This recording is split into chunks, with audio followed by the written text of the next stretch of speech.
And we're back. Yeah, it was an untimely water chug. It's like when you're at the table and you take that first bite and they're like, "How's your meal?" And come back in 2 minutes. Or you haven't even bitten into it. Right. They literally drop it down. I'm like, "Is everything look okay?" It looks okay. I haven't touched it yet. Yeah. I don't know what you're talking about. Yep. So as if they're surprised. Yeah, right? like why not? Yeah. Did everything come out all right? It's like, that's amazing. Because I just went off memory. Based on I do like a steakhouse. I was like, hey, can you just like cut in into it and let me make sure that it's... For sure. Yes. That's that extra but touch. But they've been burned before. Not, no pun intended. But, it's tough. Because over here, there are people like, like a medium plus, and then it's like, oh, it's a little too under, and then they go burn it, and like now it's a little too over, and then I have to cook them another steak, and now it's like, it's okay, I'll take the chicken. It didn't happen, so that's like 2 steaks out. Now I'm gonna have to. In my restaurant, here's how it's gonna work. You could switch to the chicken. I'm still charging you for 1 steak. Right. You can sub down to the chicken. That's how that works. Yeah. I burnt 2 steaks, man. Like, not literally on fire, but, I'm out 2 steaks because you can't figure out how you want it done. Yeah. Yeah, so, true. You gotta stay on the underside. Because there's no way to overcook. Like, once it's overcooked, can't do anything about it. I don't know, like, you've been to Scotty P's lately? Not like this year, but yeah, I've been there like in now post-pan. You have to tell them I want it medium rare. I thought it was always medium. No, they burn the crap out of the burgers now. Oh. And if you don't tell them, I bit into it. I was like, what's the default? It's well done. So brake pad. Yeah. Just letting you know, if you guys are going to Scotty P's, you got to tell them what you want. Then they don't ask. So the default is just like, well done. And then I keep forgetting. I'm like, oh, I wanted that medium. So I'm trying to remember. Was it Scotty?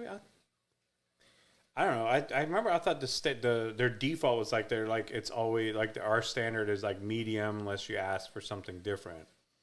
So if you're okay with medium. I think it used to be, but now it's like done. Yeah. It's probably because people were like, make it a briquette. And then you can't recook that one because it's got condiments and stuff on it. You got to cook another one. Yeah. It's crazy. So we promised we'd get into travel. So you traveled. This is the first part of the travel. So maybe this will be several different episodes. I don't know, but let's see. You get out of the airport. I get into the airport, and I'm in the restroom, and I'm washing my hands, and this guy comes in, and he is hacking. Meanwhile, there's 6 sinks. Mm-hmm. Did he do the buffer? The first 3-4 sinks empty. And then, maybe it was the third one, there was somebody. He comes up right next to me, and he's like... So where were you, 5 or 6? I can't remember, but whatever it was. Okay. There was empty ones prior to getting to one guy. Right, okay. Then there was an empty one between... you had a buffer. Yeah, I had a buffer between that other guy. He comes in between us. Yeah, that's not good. And he's hacking. I mean, and it's not like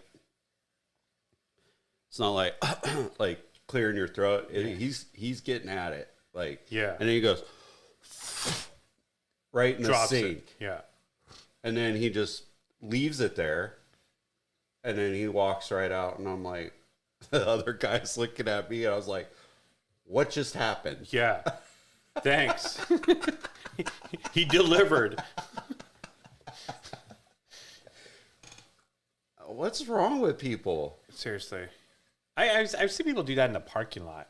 But, But they're away from people. There's no flushing in the parking lot. And the fact of the matter, there's either 2 or 3 sinks empty on the end, and he had to walk past them to get to in between me and this other guy.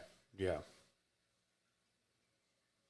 Yeah, that's In actuality, behind us was the stalls, and there was 2 stalls open. yeah, you just shoot that in the stall right there. Yeah, you just go in there, shut the door, and if Yeah. you're gonna hack your lungs out, go ahead and do it. Yeah, But worse things have happened in there.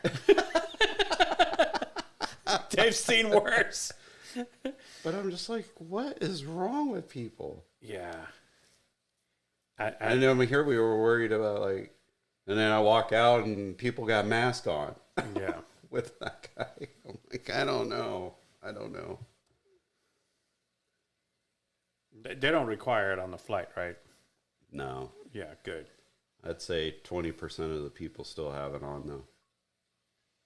It's fine. Be good to see, like, it's like, hey, can I take your oxygen mask since you got that? Like, are you good? I'll take this. You might not survive. I'll take air. Yeah. You want, like, no air. Or, like, the air. So that's the thing. It's like, if you have the mask on, do you still turn on the little air tube up there? I don't know. It's like, you're like, no, yes, yeah, no. Or, like I think we've talked about this. I mean, we're probably overdoing the mask talk, but like they'll be sitting there and they got the mask and they're eating or whatever, and I'm like I don't understand what this is doing anymore. The mask thing is over. Okay, like, so if And you're still doing it and you want to kind of be like, there's like the 90s baggy jeans look, and then there's like now like the 2021 look of like the mask. It's like a retro look. It's like, do you remember when we did this? It's like, I still have mine. If I find masks somewhere, it's instant trash. Like, if that thing's old and I don't know, like, that's got stuff it's got cooties from the past. Like, that needs to go. Like, I still find them sometimes folded in like a jacket or something, and I'm like, oh, that's gone. What's that doing? It's dirtier than anything else. Why did I keep that? But we did, though, at the time. Like, I wasn't like burning one per trip. No, I had one, in the glove box or whatever, and you just like pop it in, go do your shopping, come back, and fold it up, put it back in the glove box. I'm done.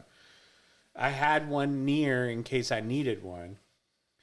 But that was we did a whole show on compliance. You can go back there. But that was just to comply. It wasn't like we were thinking these were doing this. Also, they weren't providing. That's the other thing I had. It's like, if you're going to require someone to do that, then, like, for example, like, so if you go to like an open house, sometimes they say, hey, we like you to like remove your shoes. Or they have the little covers, the little booties, right? Like, you can put that on your shoes. Okay. But you can't just expect people to just have those things around. Like, I don't have those things in the car in case somebody asks me. Now, if you're a contractor, like, sometimes contractors come to your house and they just go put it on, right? Because that's their requirement. They don't want to track mud or whatever into it. And they're like, hey, they put that on. Okay, I appreciate that. But if I'm going to tell you, hey, I require you to do that, I better be ready to provide that for them. Right. So, I don't know. There was a weird period where people were requiring things, but they weren't providing it.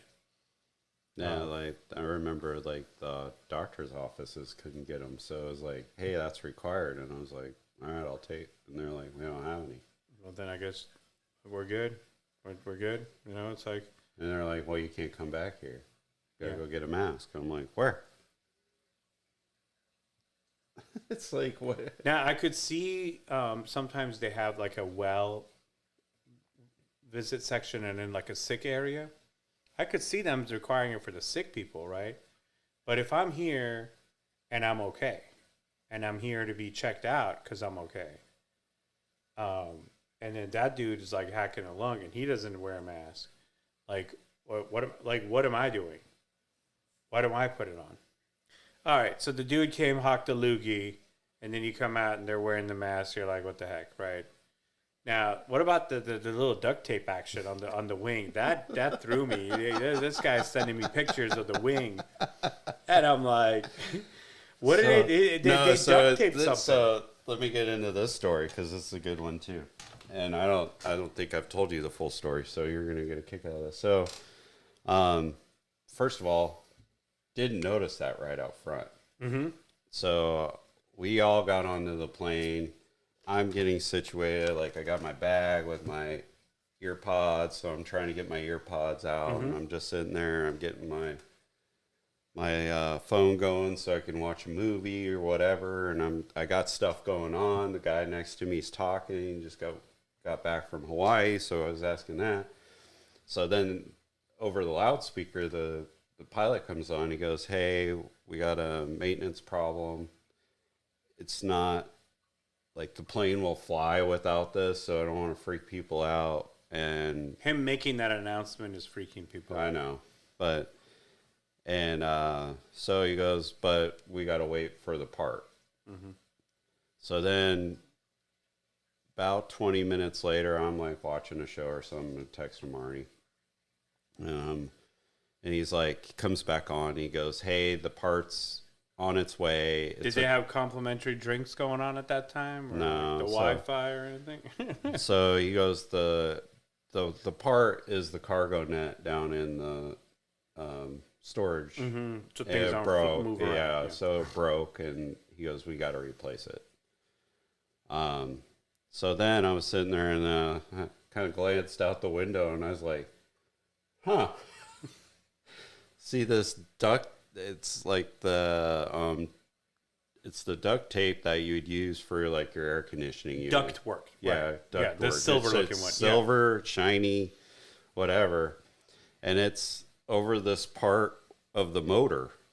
On the engine. Right. And I was just sitting there looking at it. I was like, oh, I would have thought I told the guy next to me, I go, I would have thought the maintenance was for that. And he looked over and he goes, "Is that tape?" I was like, "Yep." They taped it. I go, "Now I'm just looking for some baling wire, man. Let's totally redneck this." I mean, this thing's going to go in sub-zero temperatures, going 600 miles an hour. That duct tape's not going to hold. So he's like, "Just keep an eye on that, would you?" I was like, "Yeah." So, dude, we didn't even get halfway down the runway, and that thing starts flapping. And I go, "Oh, this thing's gone." Literally got up in the air, and you just see half of it just rip off, and there's a big hole in the gap. There's like, it's like a little piece of metal. It's just a cover, but it's like half of it was like ripped off, and they just put tape over it. Yeah, if that thing's meant to be sealed, that wasn't the seal job, and if it flies without it being sealed, why does it need to be sealed then? Why did they think, oh, let's just go ahead and cover it? So what I'll do is I think I can put this in iMovie, so I'll put the pictures at the end. So if the listeners want to see the photos of it, I'll throw those at the end of this. Yeah. Or maybe I'll try to figure out where we're talking about this. Like it goes like right here. Right. I don't know how people do that, but post-production. Yeah. No, we're just shoot live. There's only one take of the Dawg and Scoot show, just so you know. Yeah. If you're ever wondering, there's no take two. In fact, there was only episode 1 was the only one that we had to do a take two, and we did a whole different episode. That's right. We lost it. So if you're ever wondering why it starts season 1, episode 3, it's because we had to redo one. And so that's why it goes 3, 2, 1, and then it goes over again. We uploaded it. It was a short season. Yeah. We were figuring it out as we go. By the time we got it figured out, the whole thing blew up. So yeah. Yeah. So, and then of course you got the travel. Now where you're at, in North Carolina? Yeah. Raleigh. Yeah. And then a few nights there. Very busy. Very busy. And then back. So you got delay coming back.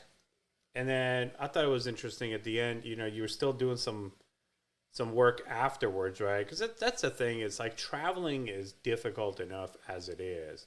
Then there's like work productivity that still needs to go on, either before, during, and after. Yeah, so we're in the middle of throes of account planning globally. And And right now there's only me and one other person for support. And so I spent 2 days in a face-to-face meeting that they want your laptops closed. So it's not like I could sit there and like chat people and answer questions. So, and then the other person got really, really sick. So I was like, don't know, like people were pinging us both going, she's sick, I'm out and can't do anything. So, like, I mean, the support role that you play, it looks like it's pretty critical. It's not just like hand-holding. Well, no. I shouldn't be doing it. I set the program and I set the processes and procedures. Somebody at like first level support, all those people should be doing this stuff, and they're not. Do they not get it? Oh, they got it. They don't. No, do they not understand it? No, they got scripts. They got everything they need to do in order to do that. And then we got what we call readiness teams in each one of the geos. And those people have just decided to just not support. Yep. So what it comes down to is I'm not going to let something fail. So then it's like, I just suck it up and do it. This whole reporting thing, I shouldn't be responsible for that. That's my ops salesperson. And they've just chosen to not do anything either. Now, is it reporting on like the sales performance, or? It's reporting on which account plans are complete, not complete, what's still outstanding, the quality of them. And they've just, I wish I could do that. Where you just now like, there's planning, then there's execution, right? Because you can have like this best laid plan. But what about the execution aspect of it? No, that's part of the process through the year is like to keep this a living document. So as they do account reviews, QBRs, all that stuff, they use the plan. I have tracking at a high level on the actual document itself, like how many edits, all that stuff's been done, when it was actually manipulated. And so we track all that stuff. And then what about garbage in, garbage out? Like, I mean, but we track pipeline over the amount of edits. What if people are just overestimating like what they're really thinking is going to happen?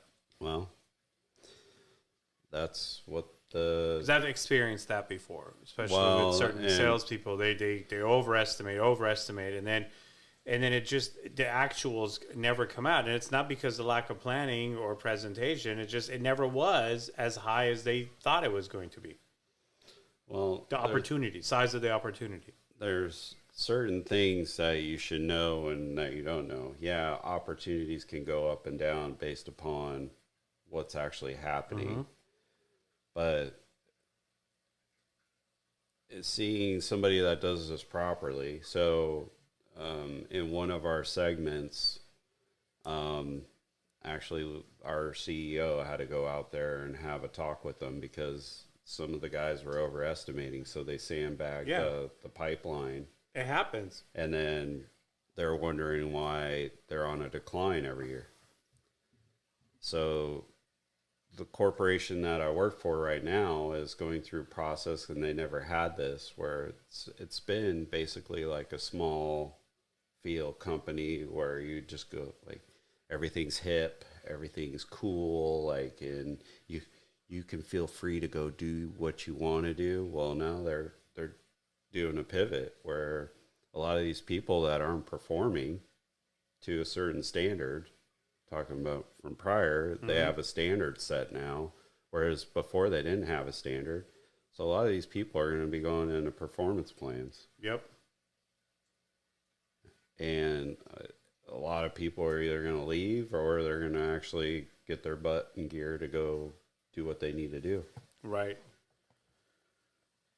I don't know. I think it happens more than just sales. I think sometimes people really overestimate capabilities. I mean, look at it where, someone thinks like, okay, I can jump over this like 10-foot hole, right? I mean, if you're wrong, you're going to fall in that hole. Well, and then the other aspects to this is and what we've experienced and what you've experienced probably in your your consultants coming into your business is what was sold was it was like sold. There was no communication in with delivery on whether they could actually deliver this thing on time. Sure. So it creates this friction between you and the client at that point. So you just got to be really careful about like what you're selling and is the timeline manageable. And you have to include the right people that are going to go deliver that. Right. But it's always the balance of good, fast, and cheap, right? So you can have any two out of three. You can have it good and fast, it's not going to be cheap. You can have it good and cheap, it won't be fast. Right. You can have it good, you can have it cheap and fast, it won't be any good. Right. And that goes for, I mean, from a product perspective, I've always kept that in mind because there's times where like somebody will come and just kind of assess just whether certain things are capable. And from a capabilities perspective, yes, it's doable. So now it becomes a matter of like time and money, right? Like, when do you want these capabilities? How much of it do you want when? Right. Now, if you want all of it now, then it's going to cost like this much. Right. But you're like, well, our budget is this. Okay, well, let's just see how much we can do. We could do it like this much if you want it like in this time frame. Right. Well, no, I want it like by now. Okay, well, then that's it. This is all you can get. Not because the thing can't do it. It can do it. Because then people will be like, oh, well, they told us this thing can, you know, they oversold us. Like, oh, they said it's going to do it. It can do all those things and more. But I think people got to realize with themselves is that, and I'm kind of going to a sales talk, but is real. So I always get asked, give me the gold standard of an account plan. I flip the script on that. I go, no, let's have a conversation with where you're at with your client. Mm-hmm.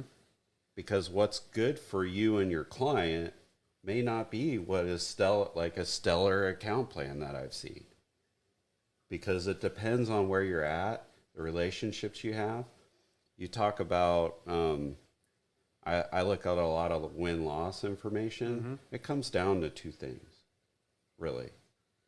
Either we had great pricing and that won them over, or they had great relationships, so they decided they would spend a little more on us. Right. And I've talked to many of them, oh, there's so much more. And I was like, no, because we can sit here and argue. That's what it comes down to. It does. As a consumer, that's how you do it. You either go with what you know, or you go with the budget. Right. That's it. Because if I know Dawg and what he's capable of, and he's done it before, yep, I'm more apt to go, yeah, but he's pay the price, yeah. Yeah, I mean, he's a couple $100,000 over what the competitors are, but I haven't seen their work. That's the I know a guy. Right. Mm-hmm. And it's like, okay, but I haven't seen their work, but I know Kayvon, and I know he'll get it done. Yep. But at the same time, not everybody has that luxury, right? So they don't always need an expert. They just have a certain budget or a timeline. They're like, I need to just get this done with this budget. Right. So, you know, you want to like paint this room. Yeah, there's people that'll do it for a few $1,000s. There's people that'll do it for a few $100s. Right. The room will get painted, and you get what you pay for. Right. Okay? Sometimes your carpet will get painted too, and ceilings and everything vents, else and all that. They ain't taking off light switches, so that's just right. So that's what it comes down to, and how desperate it is. And there might be people that, for the purpose of a bigger deal, they might consider and say, "Hey, look, we're not going to nickel and dime this customer on this one room paint job. If we do a great job here, this person is a developer." Right. They're going to be doing new homes all the time. So we get a good deal on this one room. We're going to get every house for the next few years. Right. So it's worth doing a great job here and probably at a good price because we're going to go, you know, lose out on the short nickel, win the long time. Right. A lot of times people are just chasing that. Like, I was like, I got to win. I got to get it all out right now. Well, guess what? they're shopping you out. Like when it comes down to those houses, they're not giving it to you. Right. The sloppiness or the overpriced gouging, they'll remember that. Yeah. So even though you may have a relationship, price beat them, and that's where undercutting comes in.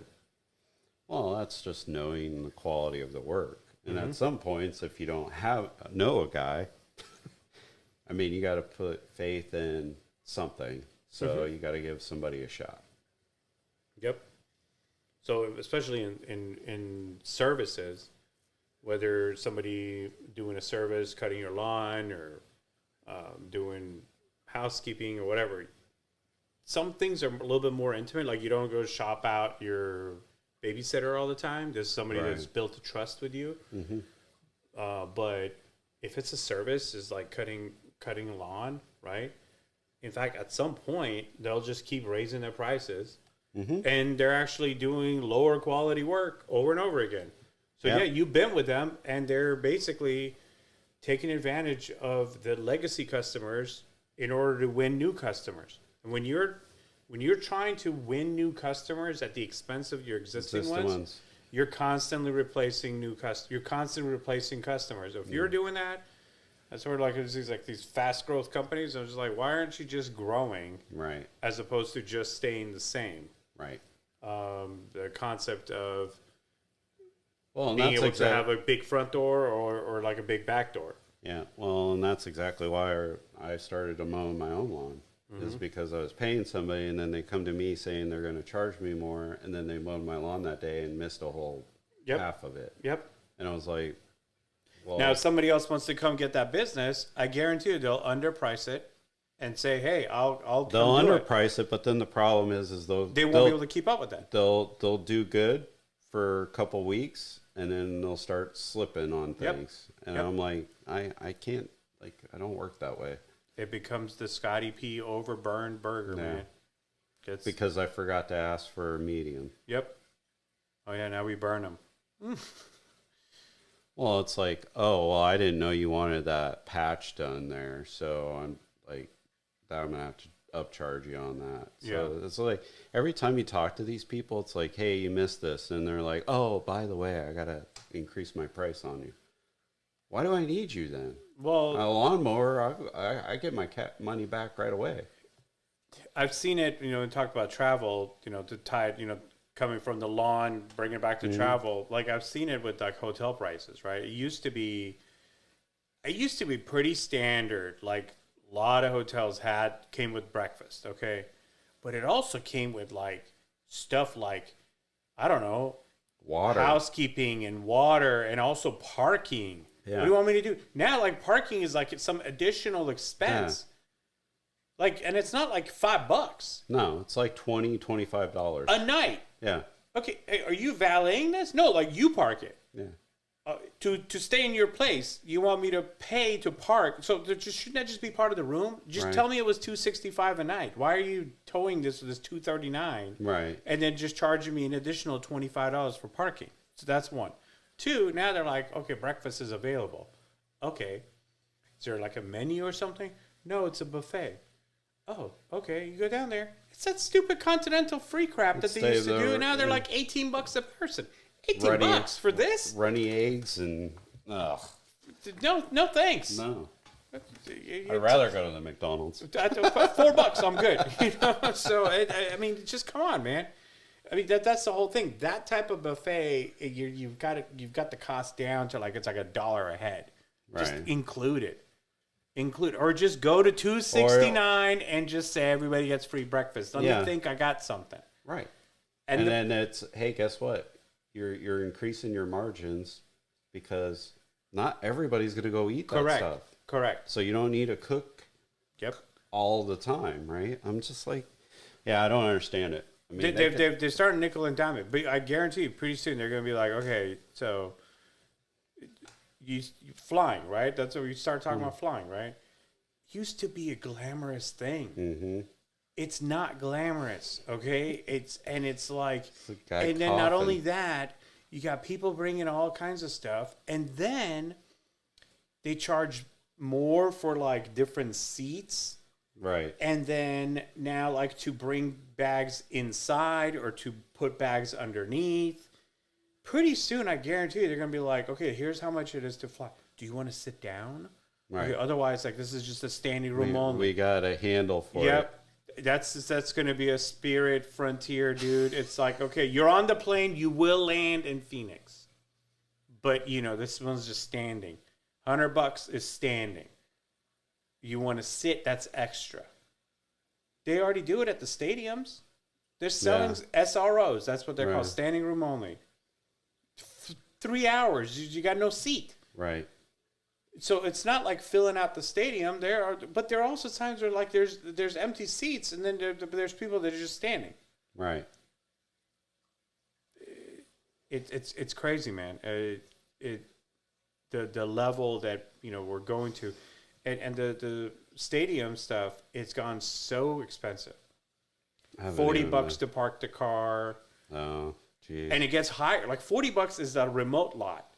As you get closer to the event, it goes up to like $70, $100. If you want to park and walk up to the stadium, it's like $70 minimum to just park the car. You haven't even walked in yet. And then you walk in, and then it's like, okay, it wasn't like it was $8 a ticket. You're talking hundreds of dollars just to walk through the door. And now it's like, okay, start paying me like $20, $30 for a drink. Yeah. Then the souvenirs, you got to buy some stuff, right? I mean, this is going to be like a couple $1,000s before you're done. Well, just so you know, like, so we pay $30 a ticket to go to a movie.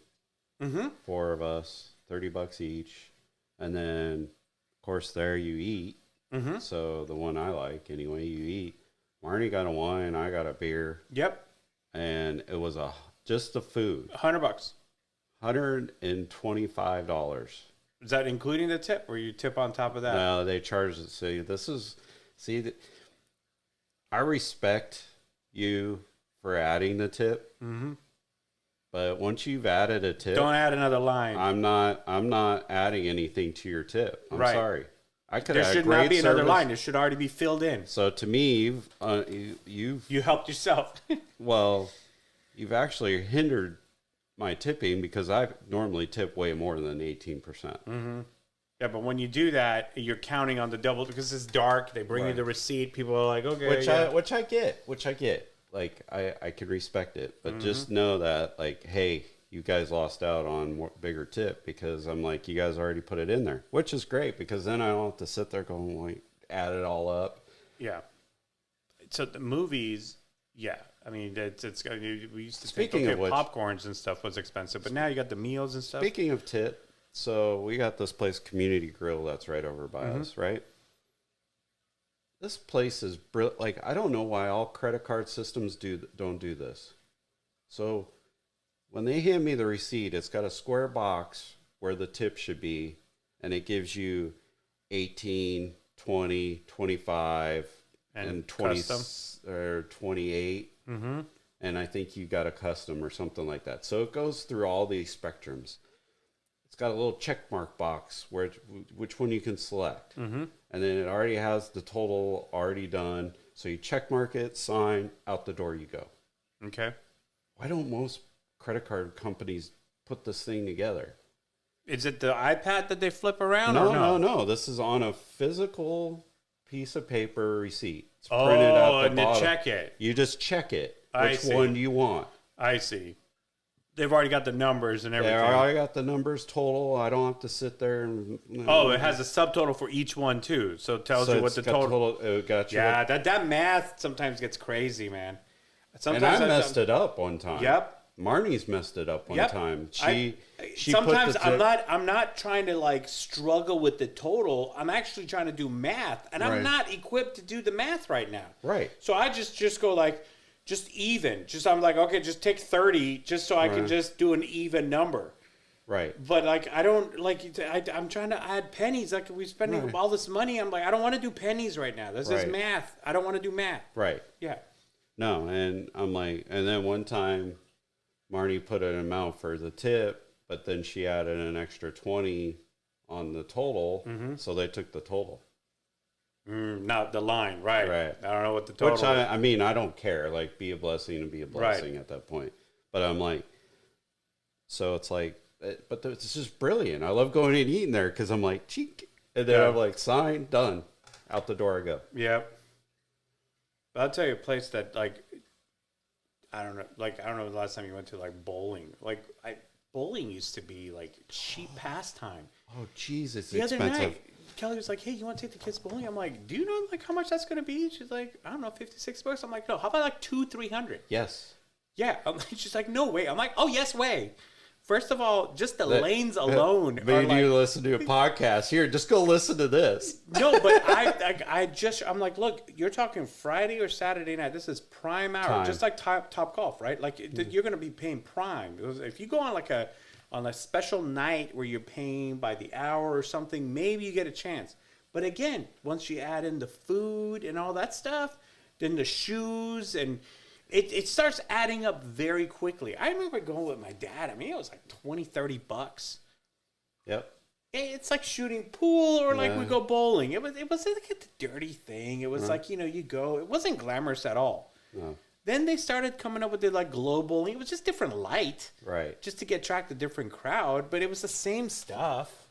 Now, they got food drinks and all this other, pin stack and, like, oh, you get your own lane. Yeah. Okay, but it's not like it's like virgin balls. Other people stuck their finger in there, you know? I'm still, like, right next to somebody. Yeah, they're, like, right there. And that's the thing. It's like the hock and the loogie. There's other lanes open. They put 18 next to 19. Dude, there's 19 lanes open. You set separation, and then once you don't have a lane in between. If it's really full, I understand. Right. Once you don't have a lane in between. Trust me, I will exit myself. If I've overstayed my time where now you're having to put somebody right next to me, I take the hint. It's time for me to go. I've been here way too long. They're filling in and they're like, we're having to put people right next to you. Like, I got to go. Yeah. And like you're saying. It's not that important. But what I started to do, and they started, so like when you're like, I go scout it out, right? No, I want lane 19. And they're like, well, we're trying. I was like, no, I want 19. Because it was like right in the middle where nobody's around. It's like, you ain't going to fill up. And who cares? Like, I'll learn my lesson. If you fill all the way up, hey, time to go. Time to go. Yeah. But that's going to be a minute. And we do the same thing. So again, I'm trying to tie it back to travel because we got a little off track on the consumerism. Yeah, But when we go to the beach, my family, we bring a lot of stuff because I want to go, I want to plant down, I want to be there for a while, right? Yeah. So like it's one trip. I want to set roots. So everybody got stuff. We got chairs, got blankets, got coolers, all that stuff. So we want to go and so they're like trying to just, stake their territory quickly, but it's just too many people. So I'm always like, let's go a little away, right? Like so I end up trekking. Beach. Like if I'm ahead, like I try to get a little, get some going, and then they're like, hey, like it's good over here. I'm like, nah, like it's not good. It's too crowded. Not good. It's not good. Not only here's the thing. The reason it's not good is because where you think you're good enough to settle, other people will settle there too. So even I know it's not good. But where you think it's still good, in about 30 minutes, it won't be good. And then we're not going to get up and move. No, because you've rooted. Right. Because there's going to be another guy blasting his volcano over there, and then we got to get up and move. So, because that will happen. And now he's at the beach. And you're still like, I don't want to see this. I don't want to see it. So I go away. away. So it ended up becoming like a longer walk. But it's good when we get there. And we put our umbrella down. You'll from time to time you see some people walking, and they're like, "Wow, like you planted over here." It's like I've been here. Yeah. Like I've been here for a couple of hours, and I haven't seen anyone but you. Maybe you just came for a walk. And then when we start walking back, they're like, "Man, how far away was the parking?" It's like, "Yeah, it's a good thing we did because it starts getting more and more dense." Right. And you're like, "See, they settled. Agree. Yep. So this is how they started planting America, right? They started marching west. The Midwest was like those who gave up. They got tired of walking. It's like, I don't see the ocean, but let's just far enough. Let's done. Just stay right here. What's this white stuff falling out of the sky? There's no water. It's lakes. Close enough. No, you got to keep going. And then you get Nobody settled for the desert though. They just kept going. Yeah, that one's like try to get through. Yeah, there's a really nice, interesting map that shows the population. I'll have to bring it next time. It shows the population in the orange, which basically is like the East Coast and the West Coast. If you just add up all that, and then they paint it like a good like 3/4 of the middle of the country, and it says the population in the orange is greater than the population in the red. It's like just these thin slices is more than all of that.